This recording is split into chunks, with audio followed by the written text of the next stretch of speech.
Selamat pagi, senang sekali saya Rosmi Rahma kembali menjumpai Anda dalam program Redaksi 33. Kami akan menyajikan informasi penting untuk Anda dan berikut di antaranya. Kita awali Redaksi 33 edisi kali ini. DPRD Kaltim menyoroti pertanian dan peternakan Kalimantan Timur yang dianggap masih payah. Sebab meski provinsi ini memiliki lahan yang begitu luas, tapi untuk memenuhi kebutuhan pangan warganya saja masih harus didatangkan dari luar daerah. Berikut informasinya. Sorotan itu disampaikan Wakil Ketua DPRD Kaltim Sigit Wibowo dan anggota Komisi 2 Sutomo Jabir saat menerima rombongan dari DPRD Kabupaten Pasir pekan tadi, diundang juga Dinas Pertanian dan Dinas Peternakan Kaltim. Diakui Sigit, persoalan lahan pertanian menjadi masalah krusial di Kaltim karena aksi pertambangan yang mengalihkan fungsi pertanian membuat produksi pertanian ikut pula terganggu. Dari faktor-faktor itu, Sigit merasakan perlunya dilakukan koordinasi pertanian dan perkebunan secara menyeluruh yang melibatkan kabupaten dan kota sekaltim. Banyak problem-problem terkait dengan kegiatan-kegiatan di dua dinas ini. Gitu. Yang pertama, soal pertanian. Pertanian kita ini kan mestinya ada tolak ukurnya, produktivitasnya per tahunnya sekian, tapi ini tidak jelas gitu. Nah, kemudian masih belum jelas gitu, maksudnya lahan pertanian yang jumlahnya sekian itu kan mestinya harus dipertahankan. Ini sudah mengalami penurunan. Ya kan, kayak gitu-gitu kan, untuk pertambangan, untuk perkebunan sawit, ya gitu-gitulah. Anggota Komisi 2 Sutomo Jabir menyambut baik langkah DPRD Kabupaten Pasir melakukan rapat koordinasi sektor pertanian, peternakan, dan perkebunan kepada provinsi. Sektor pertanian, peternakan, dan perkebunan akan didorong agar menjadi primadona karena menyangkut ketahanan pangan. Kabupaten Pasir, Komisi 3, dia tadi diwakil dari Ketua Komisi 3, untuk mensinkronisasi program di bidang pertanian dan peternakan yang ada di Provinsi Kalimantan Timur. Makanya dia kan berkunjung ke DPRD Komisi 2 bidang-bidang ini. Sekaligus kita undang dari Dinas Pertanian dan Perkebunan untuk mensinkronkan apa-apa kegiatan dari dinas untuk di Kabupaten Pasir, baik di bidang pertanian maupun perkebunan. Kemudian tindak lanjut dari beberapa fasilitas yang ada di sana, misalnya karantina atau rumah pemotongan yang belum ada, yang belum maksimal, itu minta disupport. Tim Kaltim TV, Hardin melaporkan.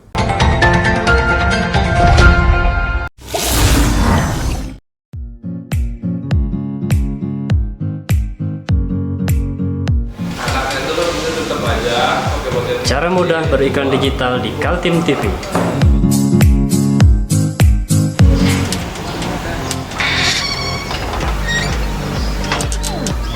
Yang pertama, jadilah sahabat Kaltim TV.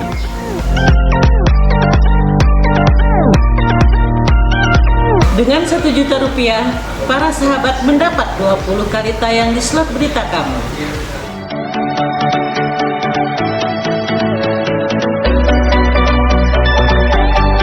Dengan 20 detik, dapat menjangkau 20.000 penonton. Anda beruntung karena mendapat kesempatan perdana dari kami. Ayo jadilah sahabat Kaltim TV.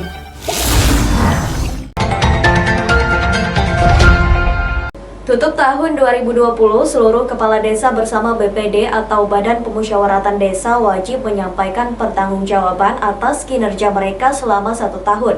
Desa Lojanan Ulu yang dipimpin Kepala Desa Suparyo menjadi desa pertama yang menggelar kegiatan itu di Kecamatan Lojanan, Kabupaten Kutai Kartanegara. Desa Lojanan Ulu adalah satu dari 8 desa yang masuk wilayah administratif Kecamatan Lojanan, Kabupaten Kutai Kartanegara. Desa itu sepanjang tahun 2020 mengelola dana pembangunan desa sebesar 4,4 miliar lebih. Kini, dari jumlah anggaran pembangunan dan belanja desa itu masih tersisa 212 juta. Kepala Desa Lojanan Ulu menyampaikan realisasi anggaran desanya tahun 2020 lebih dari 4 miliar. Mereka telah merampungkan berbagai kegiatan desa, mulai dari penanganan kasus COVID-19 sekitar 500 juta, hingga membangun 15 rumah warga yang sebelumnya dinyatakan tidak layak huni. Itu adalah kewajiban kepala desa, salah satunya adalah menyampaikan penyelenggaraan kepala desa itu kepada bupati termasuk laporan ke keuangan. Itu wajib. Dan kenapa tanggal ini sudah bisa, bulan ini sudah bisa melaksanakan itu, karena di lapangan juga selesai verifikasi dari kecamatan, alhamdulillah ya selesai. Ya kenapa tidak gitu. Dan alhamdulillah beberapa kegiatan baik tahap 1, tahap 2, tahap 3 itu selesai semua sudah. Jadi jadi ya kita laporkan aja, sehingga kita tinggal nunggu di kegiatan-kegiatan untuk tahun berikutnya. Situasi pandemi COVID-19, warga desa Lojanan Ulu termasuk yang banyak terinfeksi virus. Catatan dari Kepala Desa dalam acara laporan pertanggungjawaban kinerja pembangunan dan keuangan desa, setidaknya akumulasi yang terpapar ada 143 orang dengan jumlah yang sembuh 135 orang. Warga yang positif meninggal dunia 3 orang dan kini masih dirawat 4 orang. Camat Lojanan Muhaji mengapresiasi kinerja dari Kepala Desa Lojanan Ulu dan BPD serta para tokoh masyarakat. Desa Lojanan Ulu adalah yang pertama menyampaikan laporan pertanggungjawaban kinerja dan keuangan dibanding 7 desa lainnya. Tetap dengan terima kasih dan penghargaan yang setinggi-tingginya kepada Pak Kades dan BPD Desa Lojanan Ulu, di mana beliau telah menyampaikan laporan kinerja penyelenggaraan pemerintahan desa dan pertanggungjawaban keuangan desa di depan BPD dan seluruh masyarakat yang hadir. Ini artinya bahwa Pak Kades telah melaksanakan tugas dan tanggung jawabnya dengan baik dalam rangka penyelenggaraan pemerintahan. Karena memang di antara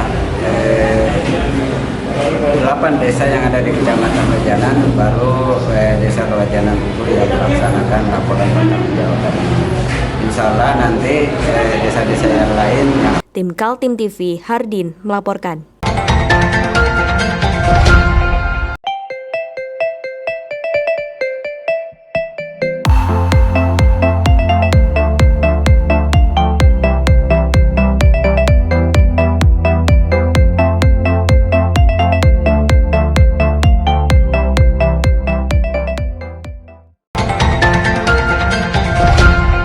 Kita beralih ke informasi selanjutnya. Keberhasilan merealisasikan anggaran pembangunan desa tidak terlepas dari peran BPD alias Badan Pemusyawaratan Desa. Begitu juga di Desa Lojanan Ulu, Kecamatan Lojanan, Kabupaten Kutai Kartanegara. BPD di sana berperan besar dalam pengawasan realisasi anggaran. Sejak pemberlakuan Undang-Undang Desa Nomor 6 Tahun 2014, pemerintahan desa diberikan otoritas mengelola langsung daerahnya. Sejumlah anggaran pun ditransfer langsung ke rekening desa dan setiap tahun harus dipertanggungjawabkan oleh 2 komponen pemerintahan desa, yaitu Kepala Desa dan BPD atau Badan Pemusyawaratan Desa.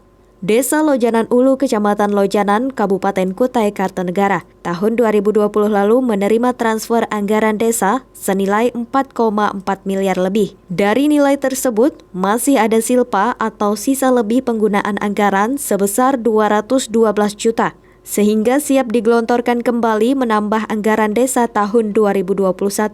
Kepala Desa Lojanan Ulu Suparyo sudah menyampaikan LPJ, atau laporan pertanggungjawaban di depan BPD dan juga Camat Lojanan serta tokoh-tokoh masyarakat.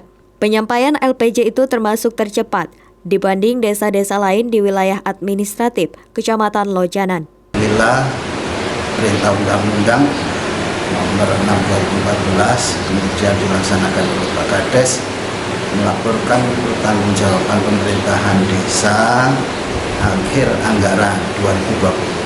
Mulai tahap pertama sampai tahap terakhir, dan alhamdulillah dibatasi paling lambat itu 3 bulan setelah berakhir, tapi ini baru berjalan 1 bulan berakhir sudah bisa dilaporkan, menunjukkan bahwa kinerja kepala desa adalah betul-betul dan sungguh-sungguh.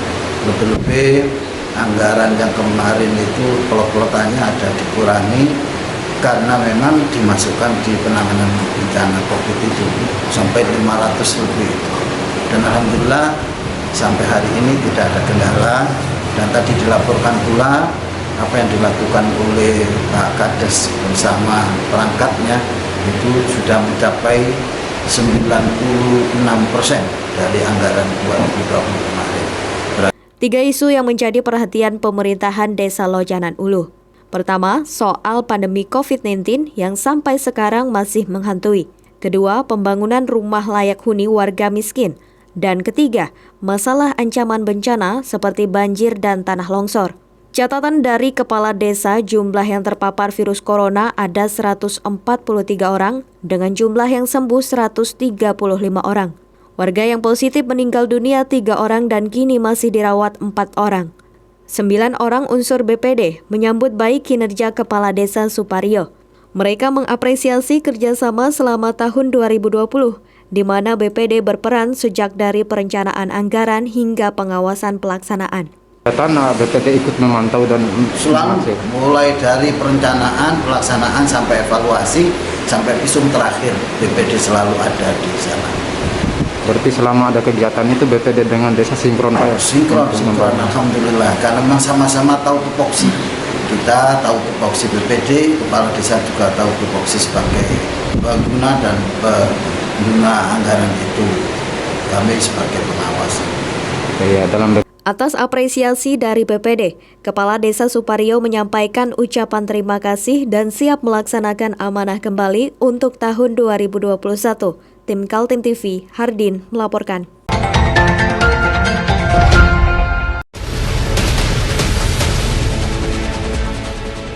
Mari kita memerangi virus corona dengan mematuhi imbauan pemerintah.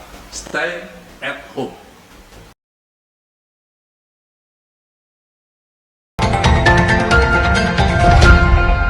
Bermodalkan tanda tangan dan dokumen perusahaan, seorang oknum karyawan sebuah perusahaan berhasil membeli mobil dengan cara leasing alias kredit. Kini perkara itu sudah ditangani Satuan Reskrim Polresta Samarinda.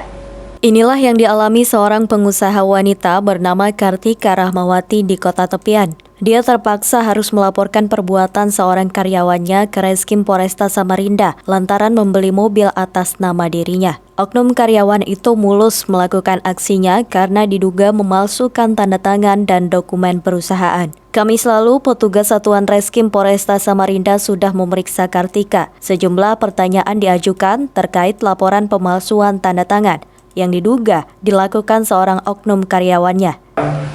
Pengaduan yang kami ajukan pada tanggal 23 Desember 2020 terkait adanya dugaan pidana pasal 263 ayat 1 Yunto pasal 55 KUHP berupa pemalsuan tanda tangan yang diduga dilakukan oleh saudari ADP dan saudara RP, di mana ada dugaan pemalsuan tanda tangan klien kami sebagai direktur perusahaan. Cerita Kartika usai mengadukan kasus itu di kantor polisi, dia dan perusahaannya tidak pernah mengajukan kredit mobil kepada sebuah perusahaan pembiayaan. Namun pada bulan Desember 2020 lalu, tiba-tiba ada perusahaan pembiayaan yang menghubunginya lantaran urusan kredit sebuah mobil, 1 unit Isuzu tipe Elf. Merasa tidak pernah membeli mobil, Kartika kemudian melakukan komplain dan mengecek dokumen aplikasi sampai terjadinya transaksi pembelian mobil secara leasing. Dari sana kemudian ketahuan ada orang yang memalsukan tanda tangannya. Itu pertama kali dilakukan oleh pihak leasing pada tanggal 19 Desember. Dan di mana informasi tersebut saya dapatkan melalui via chat untuk konfirmasi keberadaan saya ada di mana. Kemudian saya melakukan pertemuan terhadap pihak leasing pada tanggal 19 dan di situ saya mengetahui bahwa bukti-bukti, dokumen aplikasi dan lain-lain itu tidak sesuai dengan apa yang ada yang sudah dilampirkan oleh pihak terlapor. Itu semuanya pertama dari foto dokumentasi, tanda tangan, dan itu saya menyatakan itu adalah bukan saya. Dugaan sementara dalam kasus itu selain ada oknum perusahaan yang menjadi otak kejahatan tersebut, ada juga oknum lain yang meniru tanda tangannya. Tim Kaltim TV, Hardin melaporkan.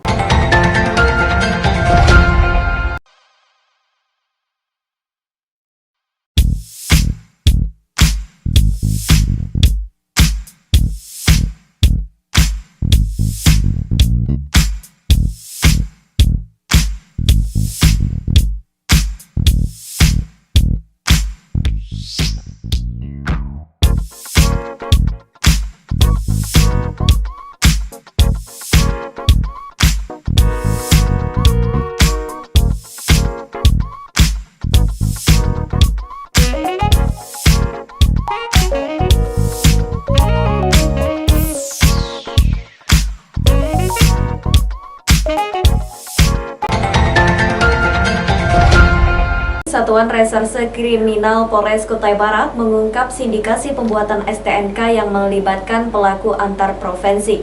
Seorang pelakunya ditangkap dan mengakui ada 30 mobil bodong sudah diurus menggunakan STNK palsu. Berikut informasinya. Hati-hati jika membeli mobil dengan harga tidak wajar, sebab jangan-jangan surat-suratnya palsu hasil pembuatan oknum berinisial SS, warga Kampung Muyup Ilir, Kecamatan Tering, Kutai Barat.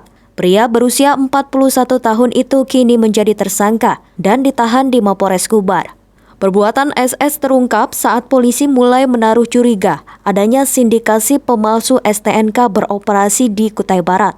Suatu hari polisi membuntuti SS saat menuju tempat jasa penitipan dan pengiriman barang di Barong Tongkok. Saat SS mengambil kiriman dokumen, polisi langsung membekuk. Dokumen kiriman itu ternyata adalah 1 lembar STNK alias surat tanda nomor kendaraan. STNK palsu itu dikirim oleh seseorang berinisial IS di Jakarta. Dari pengakuan itulah diketahui adanya sindikasi jaringan pemalsuan STNK yang melibatkan SS di Kubar. Bahwa kita mengamankan 1 orang atas nama SS, di mana pada saat personil Polres mendapat informasi akan ada pengiriman dokumen surat STNK palsu yang dikirim dari Jakarta, kemudian kita ikuti delivery sampai ke Tiki di Barong. Kemudian personel melakukan penangkapan di situ dan meminta kepada tersangka untuk membuka kiriman tersebut atau paketan tersebut. Dan setelah dibuka paketan, kemudian ditemukan 1 lembar STNK yang kemudian kita cross-checkkan kembali ke Samsat dan Satlantas kita, ternyata dokumen tersebut benar palsu. Dari keterangan tersangka SS diketahui, dia bukan baru kali itu menerima jasa pengurusan STNK palsu. Jumlah mobil bodong yang diurusnya ada 30 unit dan 7 diantaranya diamankan pihak kepolisian. Salah satunya ada mobil merek Kaila dijual murah, yaitu hanya 60 juta rupiah, sementara STNK-nya dibuatkan oleh tersangka SS. Tersangka SS mengakui jika ada order dari warga mengurus STNK palsu, dia mengorder ke seorang kenalannya di Makassar bernama IS. Kemudian IS yang mengurus STNK itu, dan konon, sindikat ini memiliki jaringan hingga Jakarta. Polisi terus mengembangkan kasus tersebut karena diduga melibatkan sindikasi antar provinsi. Kapolres meminta kepada warga yang kehilangan mobil atau menjadi korban STNK palsu segera menghubungi Polres Kubar. Tersangka SS diduga melanggar tindak pidana pasal 263 ayat 2, Jo pasal 55 ayat 1 KUHP dengan ancaman pidana penjara paling lama 6 tahun. Tim Kaltim TV melaporkan.